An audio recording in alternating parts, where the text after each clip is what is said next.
ดีสบายดีงามสวยนะทุกคนมาขี่รถแทนเซาเอิญแล้วก็เซาลิ้นกับพี่จันเด้อวันนี้ชวนกันไปเอาหมักฮออยู่บ้านหน้าห้อยปังเมืองสองคนแทนค่ะตอนเมื่อนะมานะตอนเมื่อสองคนเมืองของเราเนี่ยขึ้นมาเซาทองกับบอกอู่ด้วยกันก็แอนขี่รถไทยเนาะเด็กมือได้กี่หอดบุกเกินมานี่ตอนนี้ก็ประมาณสวยเติบแล้วหอด10 โมงแล้ว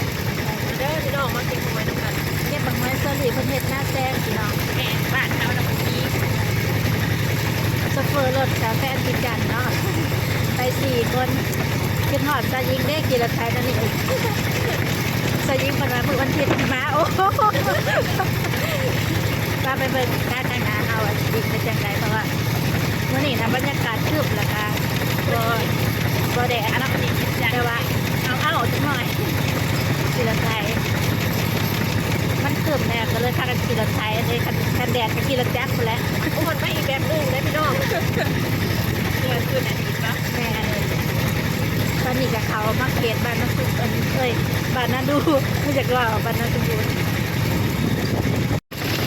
ตายพี่น้องกิโลท้ายตักเป็น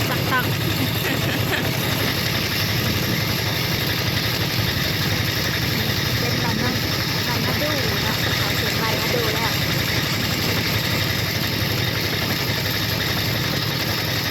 ไอ้ไล่บ้านแล้วกดที่หอดบ้านน้าตักบ้านน้าดูแล้วก็บ้านน้าท่านแบบผ่อนลงแรกๆเยอะ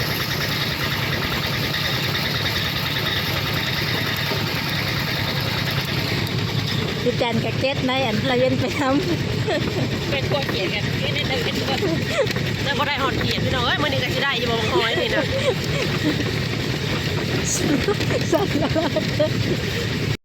ตอนนี้ก็มา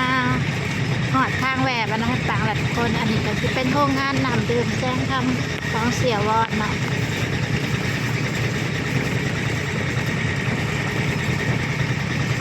ไข่ชิ้นหอดแต่ว่ายังแหวกกับไปกับอีกไกด์เติบชิ้นหอดบานค่ะเป็นเราทางแหวกเป็นหอดก่อน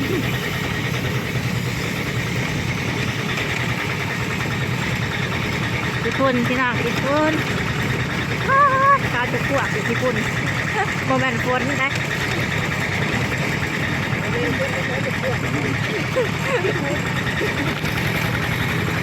มีรถไถตักมาจันมาคอนล็อกแรก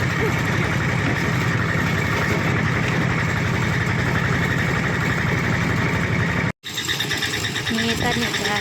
แหวกเข้ามาแล้วทุกคนแหวกเข้ามาทั้งหน้าเพิ่นแล้วยังบ่ฮอดเสะเอิญกับบ่เคยมาแต่สรินนะเพิ่นเคยมากับพี่จันแล้ว3 เทื่อแล้ว3 4 เทื่อแล้วสรินนะเอิญนะเทื่อแรกยามอันแรกก็สิประมาณนี้เนาะเนี่ยเป็นได้การเรียนต่อเพื่องบัดนี้แล้วก็งัวเต็มทงไห้ทงหน้าเนาะเพราะว่ายามปล่อยงัวแล้ว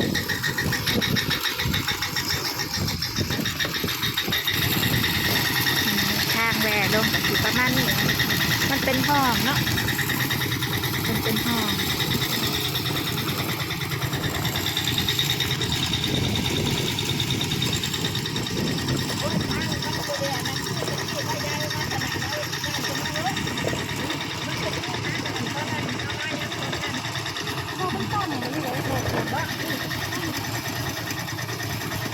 เป็นห้องเนาะไอ้นะทุกคน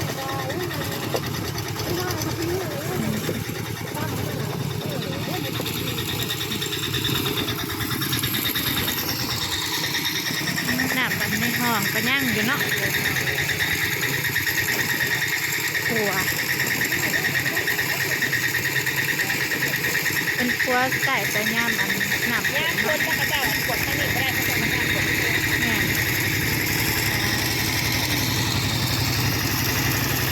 ขึ้นมาแล้วขึ้นห้องมาแล้ว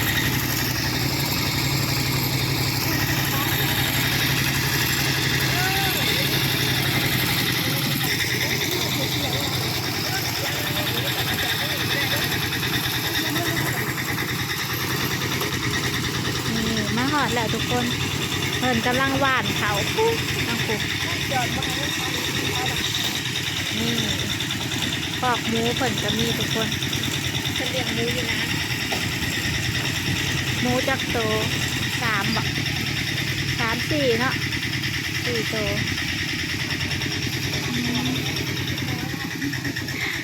นี่อันนี้เขาเพิ่นว่าน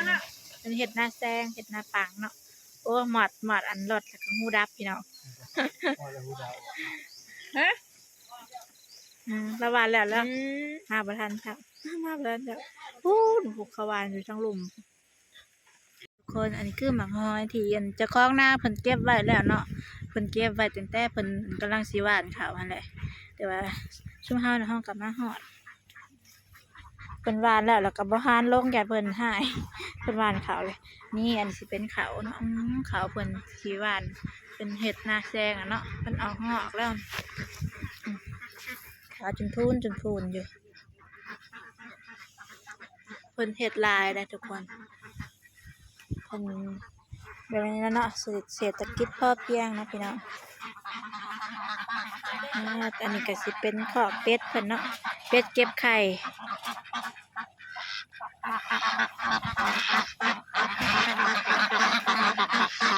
หลายโตขนาดโตใหญ่ๆเนาะเป็ดเก็บไข่เพิ่นไข่ก็คือสิหน่วยใหญ่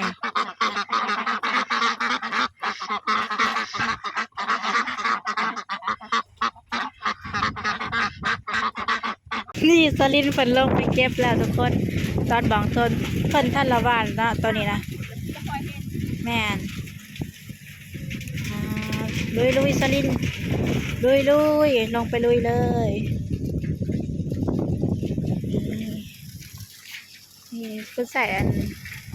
ต่อหน้าลงมานั่นนี่เนาะนี่อันนี้ก็จะเป็นโซลาร์เซลล์บ่ต่อโซลาร์เซลล์เพิ่นยังถ่ายอีกอยู่ฟูนารถไถหน้าใหญ่ไถนะ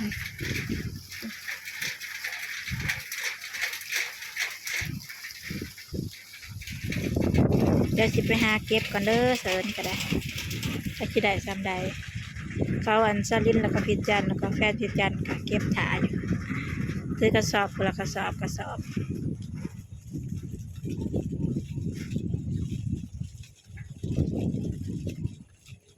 นี่ทุกคนเก็บมาเรื่อยๆเนาะพิจันกับแฟนเป็นแล้วก็ซาลินเนาะเก็บอยู่ให้เพิ่นไทยให้เพิ่นขาดแต่เซอร์นำมาเก็บให้นี่เก็บให้ตัวเพิ่นทันขาดนี่ทุกคนมะขอยเชอรี่มาเก็บอยู่บ้านนะให้ปังเนาะเงาะตัวซับรุดลงน้ำเด้ก็พ่อได้เก็บอยู่ได้ทุกคนหน้าเพิ่นเห็ดนะเพิ่นเห็ดหน้าแหลมมาเพิ่นเห็ดคุปปี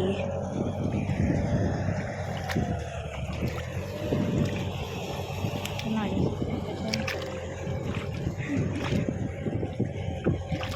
ได้สิเป็นจังใดสิได้อันตัวเองจะบ่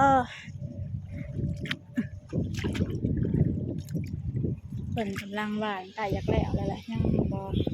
ยังจักหาย1 2 3 4ยัง4 5นี่แหละแต่ว่าช่วงทางนั้นเพิ่นหวานแล้วเห็นว่านกกะกินแซวเพิ่นลงมากินข้าวได้เต็มกระสอบแล้วบ้า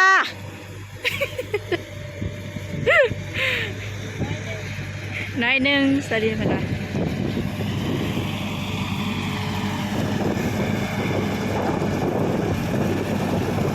จากเตียงสีวานเลยยังปล่อยลงมาให้นี่ต่อยยังประมาณ3 4 5ยังให้นี่แล้วก็ให้นี่ก็ให้นี่ตัวเพิ่นพลาวานนะคะพูดคือทางไลน์หายอยู่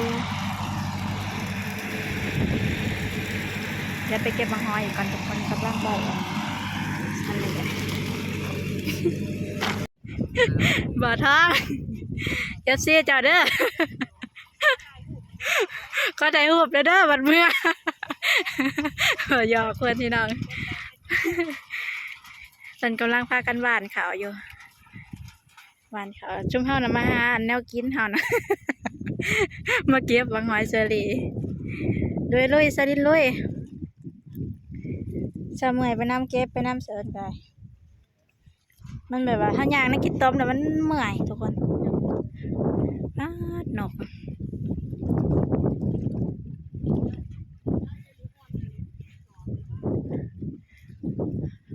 หวาน4 คนเนาะเพราะว่าให้หน้ามันให้ใหญ่เผื่อสิหวานแล้วไหนเด้ไปเก็บอีกก่อนว่า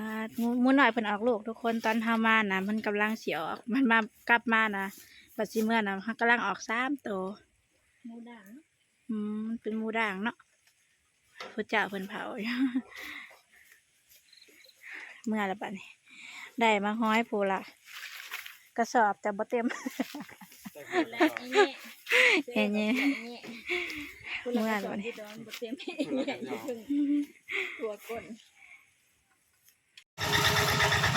คนกำลังเดินทางมาเมื่อวันเดียวกันขี่รถไฟกลับแล้วทุกคนแล้วสลินไปถามคนอู้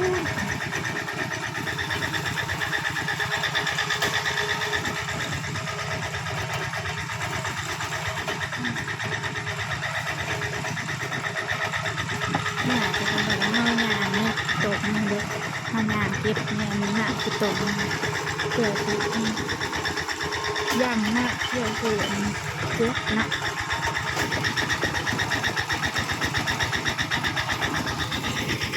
มาเอง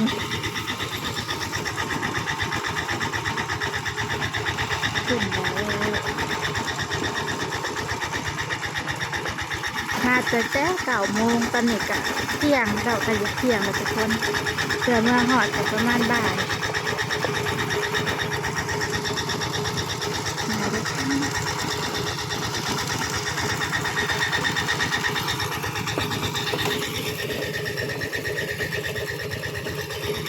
มาเกินเมื่อป้าได้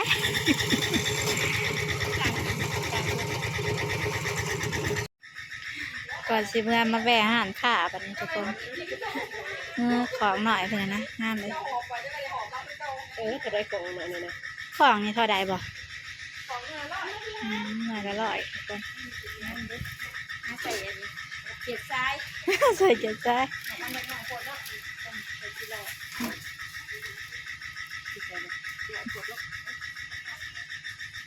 เงินละ100 บาทยังก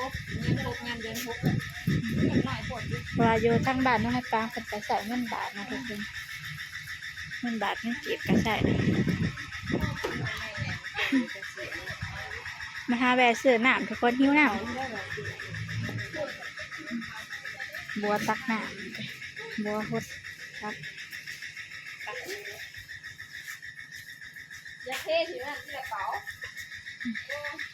มาหาซื้อน้ำหิวน้ำทุกคน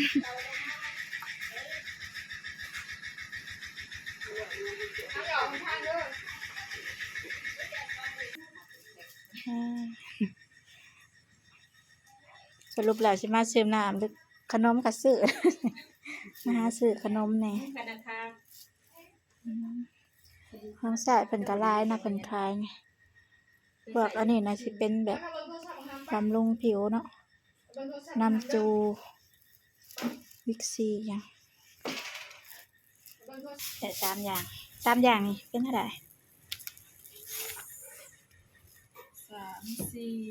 45 บาท45 บาทนะทุกคนแม่ค้าก็งามเลยทุกคน สิเมื่อน้ำข่อยบ่เมื่อบาดน้ำล้มใส่น้ำข่อยบ่เมื่อ ลูกชายของแม่ค้ามันก็สิไปน้ำ คือแม่ดีเหรอสิไปน้ำจากเบิ่งน้ำเพิ่นอยากเมื่อน้ำเพิ่นมักขี่รถไถแม่เพิ่นว่า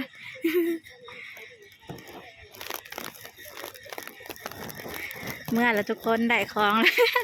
เกินได้3 อย่างน้ำเคี้ยวแล้วก็ขนมแล้วก็แป้งโอ้แป้งทานพี่จันกับซาลินหลายๆได้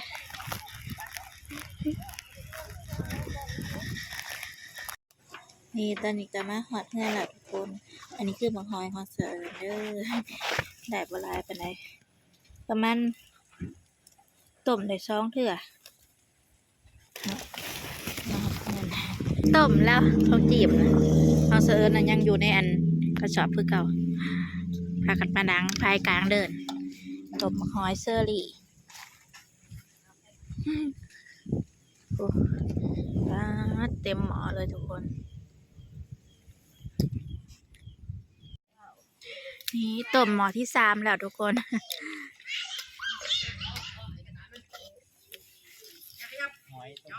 จำพอจะเห็นหนึ่งที่หายเราบ่ได้จิ้มเลยพี่น้องบ่ได้ใส่ไม้จิ้มเอาพวงบ่โอ้หัวมันต้องเอาพอหดบ่ นี่ทุกคนต้มหม้อที่3เบิดยังอยู่เนาะเบิดยังอยู่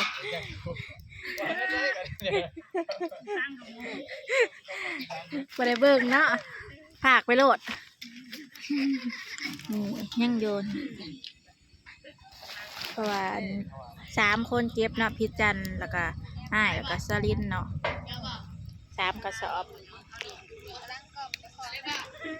ได้3หม้อแล้วยังอีกประมาณหม้อหนึ่งเนาะอ้าวพี่น้องมาเด้อ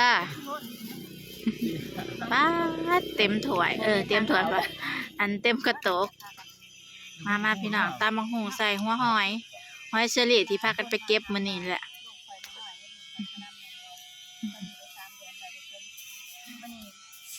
แซ่บบ่สลิน ขอจนบ่ว่าน้ำไป มีข้าวแห้งสลินก็ได้กินหลายคนน่ะแซ่บได้